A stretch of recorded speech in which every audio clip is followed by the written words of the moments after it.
Assalamualaikum warahmatullahi wabarakatuh. Perkenalkan, nama saya Sakti Fadlur Rahman dengan NIM 21045464. Baiklah, di sini akan membahas tentang aspek etika dalam olahraga. Yang pertama, hakikat etika olahraga.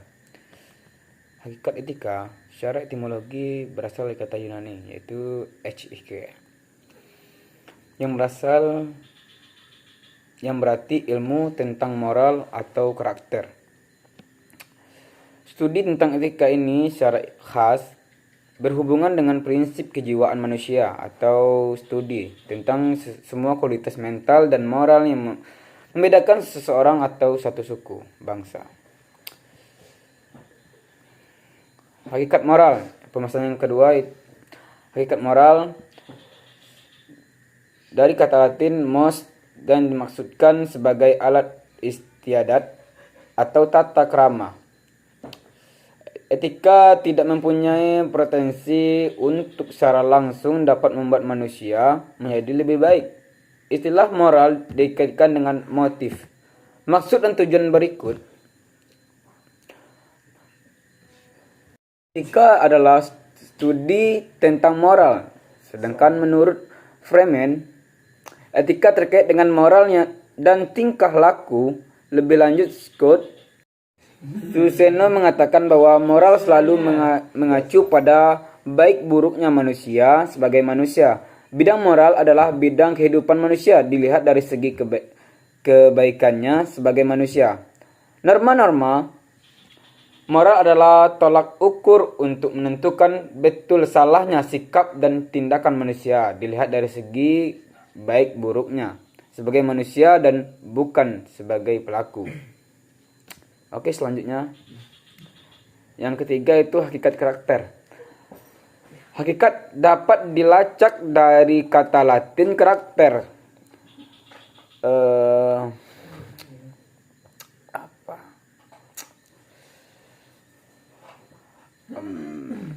Yang maknanya kata ini mulai banyak digunakan kembali dalam bahasa Prancis pada abad ke-14 dan kemudian masuk dalam bahasa Inggris menjadi karakter sebelum akhirnya menjadi bahasa Indonesia yaitu karakteristik. Oke. Yang keempat yaitu hakikat pendidikan jasmani dan olahraga.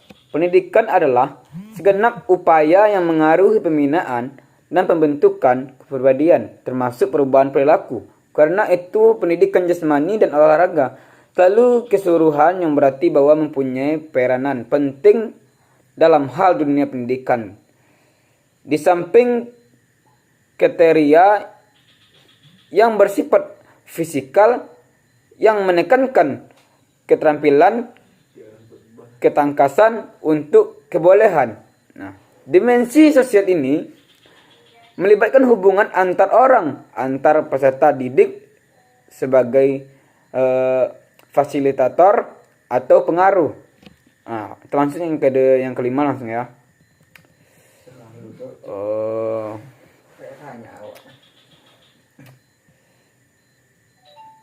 Yang kelima, teman sekali ini kita akan membahas tentang play in game. Yang pertama, pengertian play itu bermain, merupakan suatu perbuatan atau kegiatan sukarela yang dilakukan dalam waktu tertentu yang sudah diterapkan menurut aturan yang telah diterima secara sukarela, tapi mengingat sepenuhnya dan tujuannya dalam dirinya disertai oleh perasaan tegang, gembira, dan kesadaran. Bermain atau play mempunyai sifat esensial adalah aktivitas untuk hiburan dan tidak dipertandingkan. Bermain segala aktivitas untuk memperoleh rasa senang tanpa memikirkan hasil akhir yang dilakukan secara spontan tanpa paksaan orang lain. Yang kedua itu pengertian bermain menurut para ahli. Yang pertama yaitu menurut Sudono, bermain adalah kegiatan yang dilakukan dengan atau tanpa alat yang menghasilkan pengertian atau memberikan informasi, memberi kesenangan maupun kegembiraan imajinasi. Yang kedua yaitu viaget. Bermain merupakan pengiatan yang dilakukan berulang demi kesenangan. Pembahasan yang ketiga yaitu ciri-ciri bermain. Yang pertama, bermain dilakukan secara volunteer. Yang kedua, bermain dilakukan secara sukarela tanpa paksaan atau tekanan dari orang lain. Yang ketiga, bermain itu sepantau kemampuan mereka mau. Dan yang keempat, bermain bersifat aktif. Yang kelima, bermain bersifat fleksibel. Adapun pemasangan yang keempat yaitu karakteristik. Adapun yang keempat yaitu karakteristik bermain atau play. Yang pertama, bebas, sukarela, dan tanpa paksaan dalam berpartisipasi. Yang kedua, aktivitas bermain berpisah dari pembatasan ruang dan waktu. Yang ketiga, kualitas bermain merupakan bagian dari kehidupan nyata. Macam-macam bermain. Yang pertama, bermain konstruktif adalah membuat suatu permainan. Permainan fungsi adalah permainan dengan menggunakan gerakan-gerakan tubuh atau anggota tubuh. Permainan reseptif adalah bermain sambil mendengarkan cerita atau membaca buku, cerita berfantasi, dan menerima kesan-kesan yang membuat jiwa aktif. Yang keenam, tujuan bermain. Tujuan bermain di sini ada beberapa bagian. Yang pertama, sebagai sarana untuk bermain atau play ini ada beberapa bagian. Yang pertama, mengembangkan kemampuan seni, mengembangkan kemampuan bahasa. Yang ketiga, mengembangkan kemampuan sosial dan emosional. Kita masuk ke pembahasan yang game lagi, permainan. Pengertian game ini tersebut itu berasal dari bahasa Inggris yang memiliki arti dasar permainan dalam KBBI itu game, yang diartikan sebagai permainan. Permainan merupakan bagian dari permainan dari bermain, dan bermain juga merupakan bagian dari bermain sebagai keduanya saling berhubungan. Ruang lingkup game ini ada dua bagian, yaitu ada kompetisi, yang kedua hasil ditentukan oleh karakteristik fisik, strategi, dan kesempatan. Dan yang ketiga dari game ini pembahasannya pembagian dalam games. Yang pertama itu memiliki permainan fantasi yang membutuhkan kebebasan dan bukan sungguhan. Yang keempat yaitu hasil yang harus diperhatikan dalam games. Ekstra energi, yang pertama, yang kedua waktu, yang ketiga alat bermain, dan yang keempat ruang untuk bermain, dan yang kelima pengetahuan cara bermain, dan yang keenam teman bermain. Hal-hal yang mempengaruhi permainan, apapun hal yang mempengaruhi permainan menurut Hadlock yaitu ada 5 bagian. Yang pertama kesehatan, dan yang kedua perkembangan motorik, yang ketiga jenis kelamin, dan yang keempat lingkungan, dan yang kelima status sosial ekonomi. Baiklah, di sini saya akan menjelaskan tentang pendidikan ruang lingkup. Yang pertama yaitu pengertian filsafat pendidikan. Pengertian filsafat pendidikan adalah aktivitas pikiran yang teratur yang menjadikan filsafat sebagai jalan yang mengatur,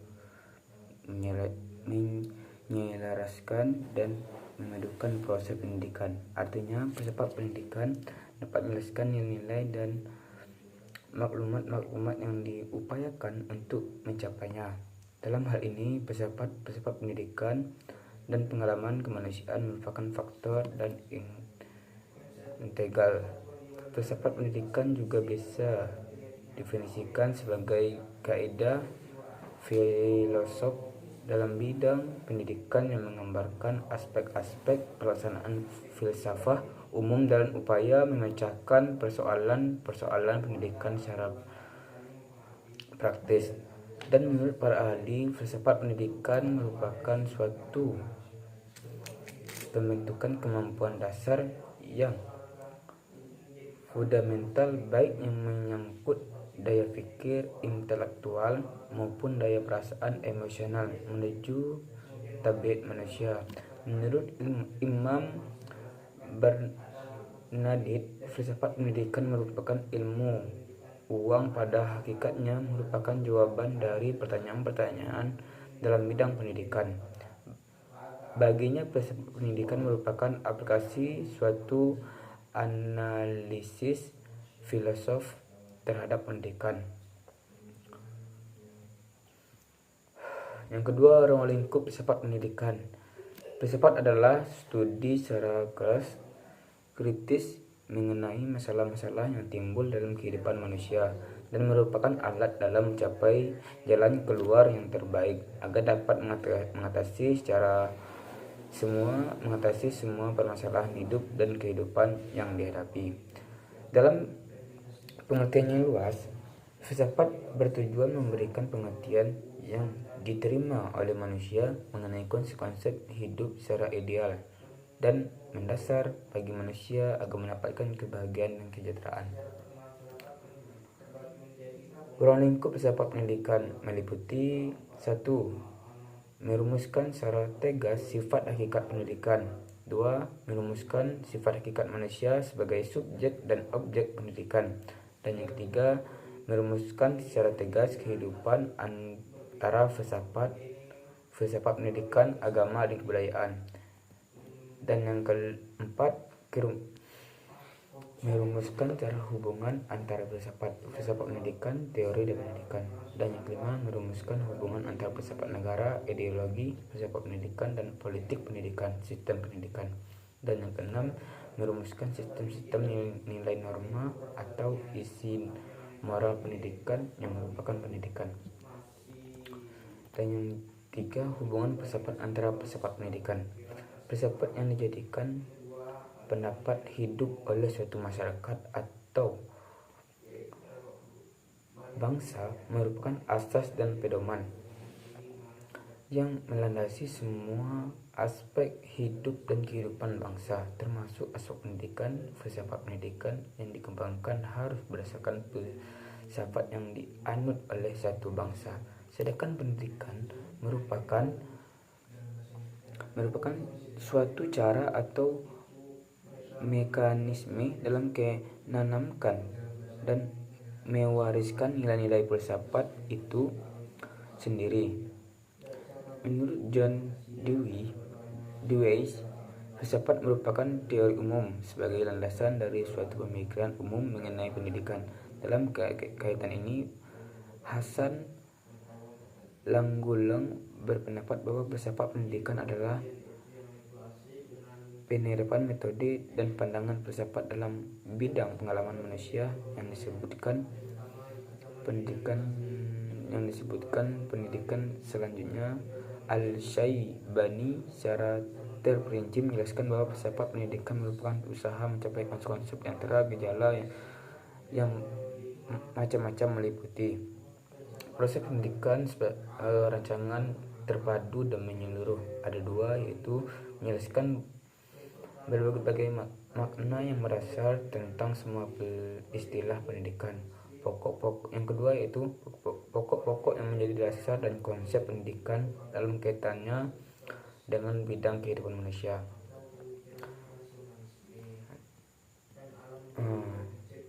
Ini saya akan menjelaskan tentang pengertian dualisme dalam olahraga. Baiklah, yang pertama yaitu pengertian dualisme.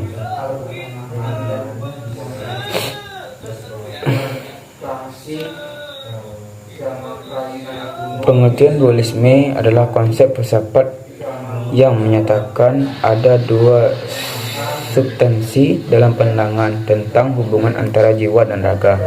Dualisme mengklaim bahwa fenomena mental adalah entitas non-fisik. Gagasan tentang dualisme jiwa dan raga berasal setidaknya sejak zaman Plato dan Aristoteles. dan berhubungan dengan spekulasi tentang eksistensi jiwa yang terkait dengan kecerdasan dan kebijakan. Plato dan Aristoteles berpendapat dengan alasan berbeda bahwa kecerdasan seorang bagian dari budi atau jiwa, tidak bisa diidentifikasikan atau dijelaskan dengan fisik. Yang kedua yaitu jenis-jenis dualisme. Dualisme ada dua jenis, yaitu substansi atau dualisme Cartesian berpendapat bahwa pikiran adalah substansi yang berdiri sendiri. Mental tidak memiliki perluasan dalam ruang dan materi tidak dapat berpikir. Ini adalah jenis dualisme yang paling terkenal yang dikemukakan oleh Descartes, dan ini sesuai dengan kebanyakan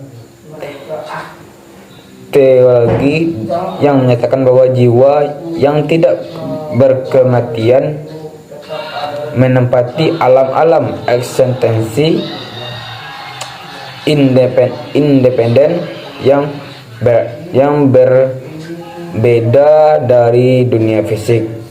Yang kedua yaitu dualisme properti. Dualisme properti menyatakan bahwa pikiran adalah sekelompok properti independen yang muncul dari otak, tapi itu bukanlah substansi yang berbeda. Jadi ketika materi diatur dengan cara yang tepat, yaitu dalam cara tubuh manusia yang hidup diatur, sifat-sifat mental muncul. Ada 4 jenis utama dualisme properti. Yang pertama interaksionisme, yang kedua okasionisme, dan yang ketiga paralelisme, dan yang keempat epifenomenalisme.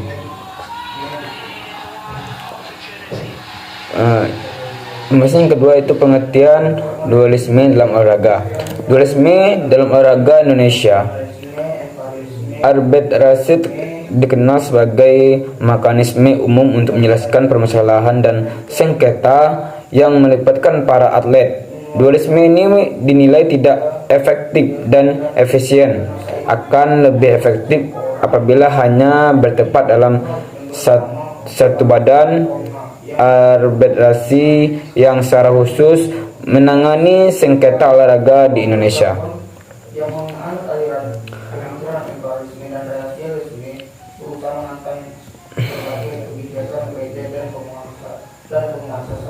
Arbitrasi dikenal sebagai mekanisme umum untuk menjelaskan permasalahan dan sengketa yang melibatkan para atlet. Arbitrasi berujung dengan mudahnya berdiri lembaga-lembaga arbitrasi berujung, bahkan beberapa di antaranya berdiri lembaga arbitrasi dengan nama yang berbeda namun menjelaskan persengkatan yang sama. Mungkin menjelaskan tentang aliran filsafat rasionalisme dan empirisme. Adalah yang pertama yaitu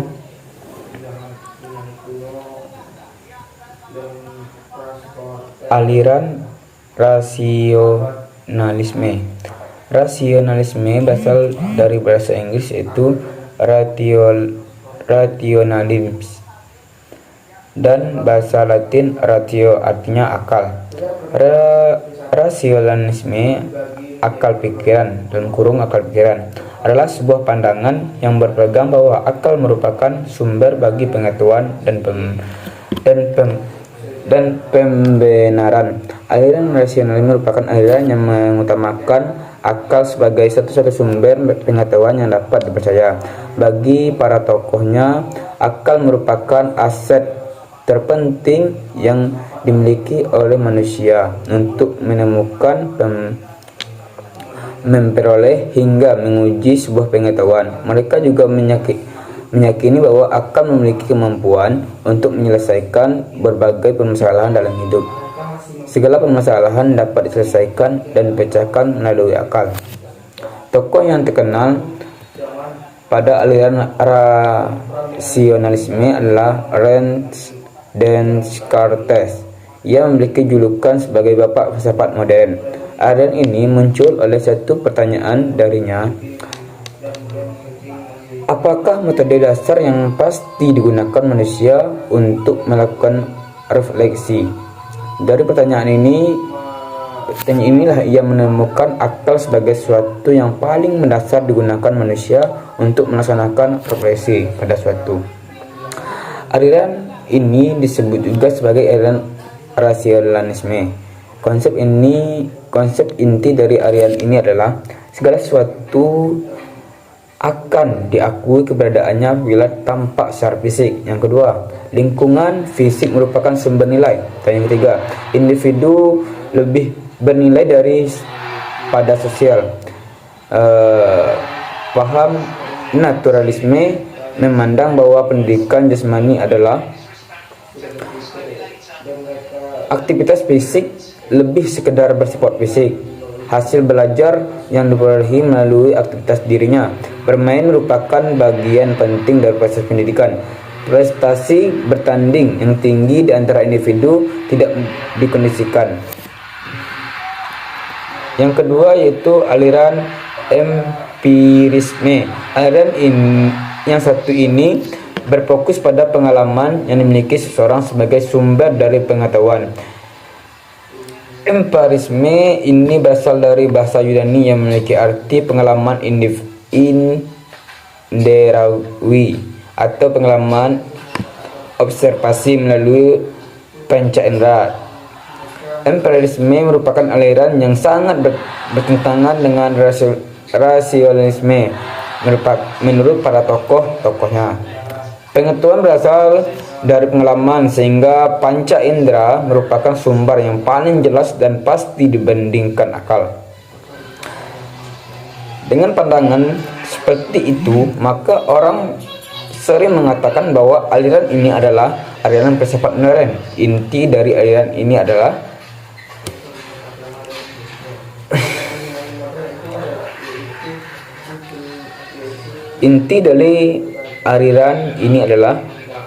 keberadaan manusia betul-betul ada dan nyata. Yang kedua, setiap individu menentukan dirinya sendiri. Individu lebih penting. Yang ketiga, individu lebih penting keberadaannya dibandingkan dengan masyarakat. Adapun pandangan aliran ini terhadap pendidikan jasmani adalah kebebasan untuk memilih. Banyak variasi dalam beraktivitas. Permainan merupakan produk dari perkembangan kreativitas. Proses untuk mengetahui dirinya sendiri melalui aktivitas perak. Guru adalah seorang konsultan. Kesimpulan yang kita dapat dari pembahasan yang di atas tadi, dalam perkembangan filsafat seringkali mengalami pasang dan surut pada setiap periode. Masa pasang dan surut dalam tahap perkembangan filsafat tersebut membuktikan bahwa filsafat sebagai bagian oleh kegiatan oleh fikir. Tidak hanya tiba-tiba ada sebagai hasil pemikiran manusia sekarang, namun itu merupakan hasil perkembangan oleh fikir sejak zaman dahulu. Oke, tentang sejarah filsafat olahraga. Langsung ke pembahasan yang pertama, yaitu zaman Yunani klasik.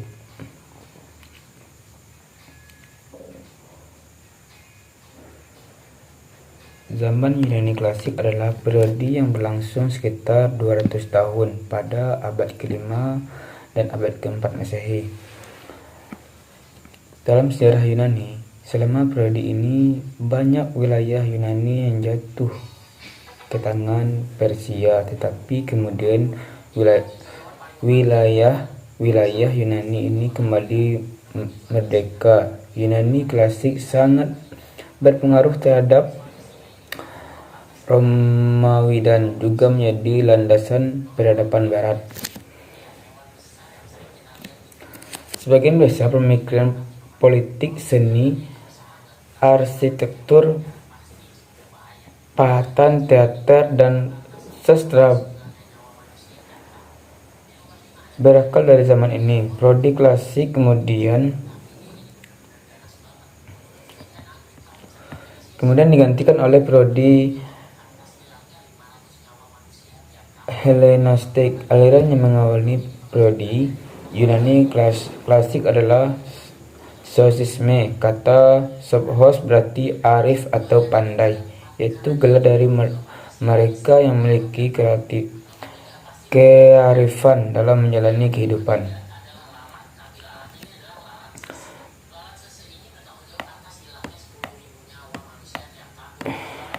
Yang kedua itu zaman pra-Yunani kuno. Filsafat pra-Yunani kuno adalah filsafat yang dilahirkan karena kemenangan akal atas dongeng atau mite-mite yang diterima dari agama yang memberitahukan tentang asal muasal segala sesuatu, baik dunia maupun manusia. Para pemikir atau ahli filsafat yang disebut orang bijak yang mencari-cari jawabannya sebagai filsafat. Terjadinya alam semesta berarti isinya tersebut. Sedangkan arti filsafat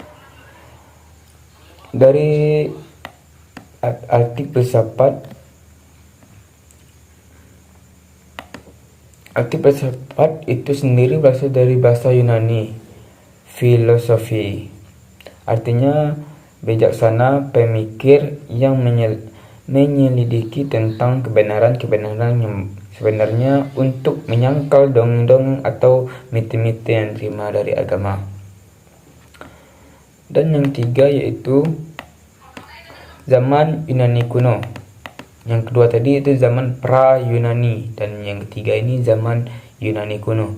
Zaman Yunani kuno dipandang sebagai zaman keemasan filsafat karena pada masa ini orang memiliki kebebasan untuk mengungkapkan ide-ide atau pendapatnya. Yunani pada masa itu dianggap sebagai gudang ilmu dan filsafat karena bangsa Yunani pada masa ini tidak lagi mempercayai mitologi. Bangsa Yunani juga tidak dapat menerima pengalaman yang disadarkan pada sikap reflektif, attitude, sikap menerima begitu saja, melainkan menumbuhkan sikap yang senang menyelidiki sesuatu secara kritis. Sikap tersebut merupakan cikal bakal tumbuhnya ilmu pengetahuan modern. Dan selanjutnya sejarah filsafat olahraga. Yang keempat yaitu zaman pra-Sokrates, filsuf alam.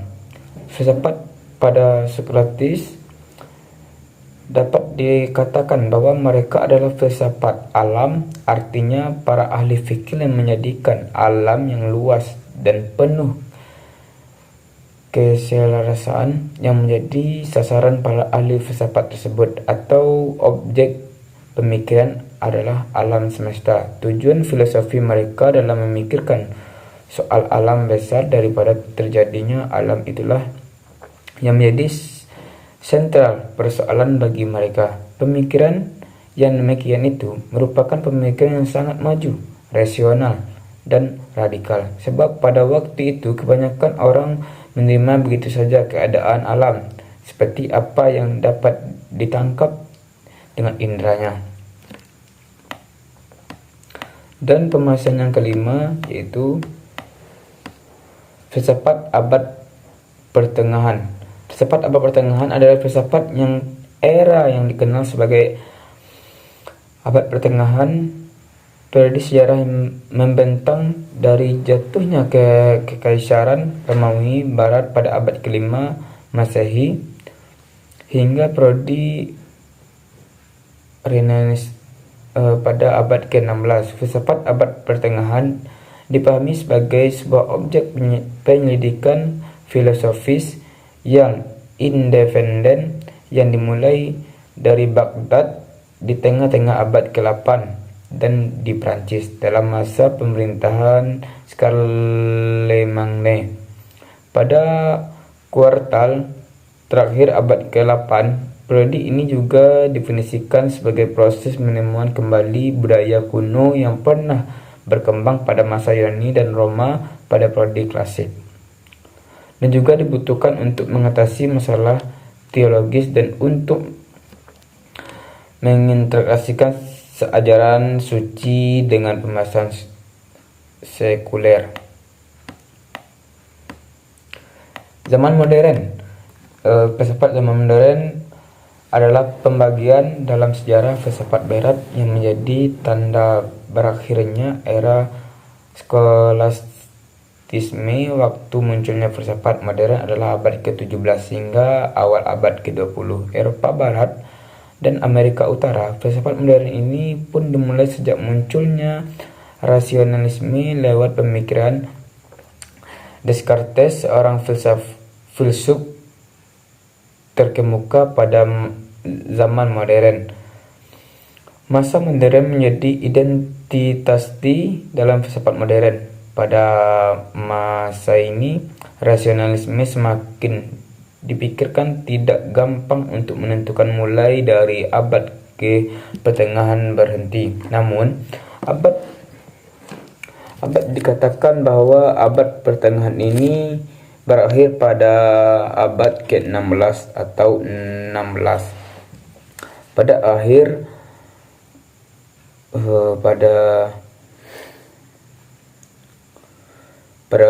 akhir masa Renaissance. Masa setelah abad pertengahan adalah masa modern. Dan yang selanjutnya